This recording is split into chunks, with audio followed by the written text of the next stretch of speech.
Good morning, everyone. This is Randy. Welcome to my channel, Christ on the Coast. I'm at the top of the steps here, going down to the beach because it's been not stormy, but a lot of waves up here.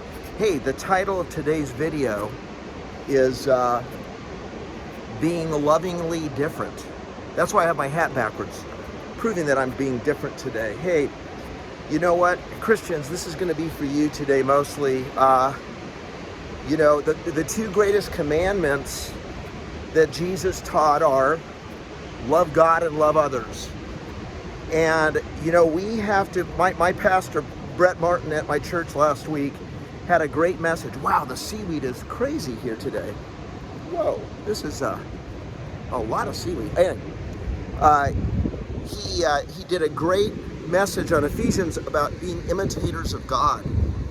And you know, it's so funny because, you know, as I think about it, if we love God and love others, that is going to be the best way that we can witness to other people, is first of all showing, you know, submitting to them in the sense that we put them above ourselves. And it's not that difficult to do. Debbie and I, just to give you an example of this week, you know, when you go to a restaurant, it's, you know, it's not difficult to you know, leave a more generous tip than you normally do. So these are just, I'm just thinking out of the top of my head of this week for us. So, and please, when I do these messages, this is equally for me, probably more for me than it is for you.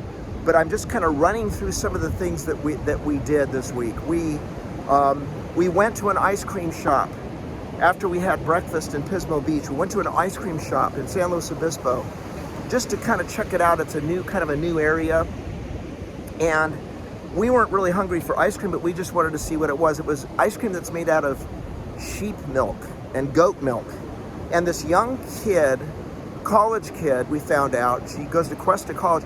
She's at the, you know, behind the, hey, can I help you guys? And, oh no, we've already had breakfast, but we're just, you know, here kind of looking at the ice cream. And she goes, oh, do you want to try some? And so she gives Debbie a little, you know, a little snippet of, you know, a little teaspoon, and, you know, and just spending a lot of time with us. And then we decide, you know what, let's just give her a tip. Let's give her a big tip. So we give her a tip, and she's totally shocked because we're not buying anything. And we just hand it to her, and then I say to her, I said, you know what? We just want you to have this because God has been so good to us. God has been so good to Debbie and myself. And then we just walked out the door. I mean, these are little things in our mission field that we can do as Christians. I'm not saying you have to go tip everybody. What I'm saying is that we have to be the lamps on the lampstand. In Ephesians it says, wake up, O sleeper, rise from the dead, and let Christ shine on you. That's how we get the gospel out to other people, is loving people. It's not telling them that, you know, that they're bad and all this stuff. Now, obviously the gospel message is clear in the Bible when it says all have sinned and fall short of the glory of God. But God demonstrates his own love for us in this. While we were still sinners, God knew that we were sinners. Jesus knew that we were sinners. Christ died for us. The wages of sin is death. What does that mean? That means spiritual death.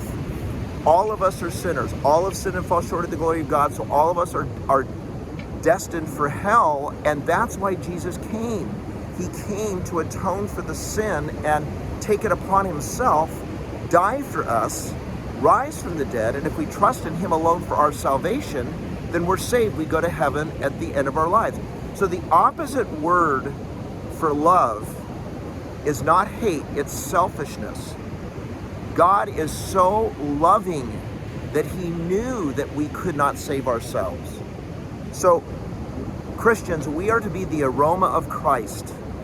That's what the Bible says. We are the aroma of Christ. We are a stench for those that are perishing, but a sweet fragrance for those that are being saved. And so, guys, you know, our mission field is the 4 square feet in front of us. Let's just wake up, oh sleepers. Let's wake up, Let's be different. Let's be lovingly different. And let's be generous and kind and compassionate to people around us, including in our own families. Husbands, love your wives as Christ loved the church. And that's my message for this morning. Worthy is your name, Jesus. You deserve the praise. Worthy is your name. Worthy is your name, Jesus. You deserve the praise. Worthy is your name. Hey, and just one more thing. I had a friend, Scott, top 5 in the world in doubles. And he used to wear a hat like this when he practiced, but he didn't have a bill on the back. It just was like this. That's pretty dorky, but I just thought I'd mention this at the end of the video. All right, you guys, I love you. See you next week.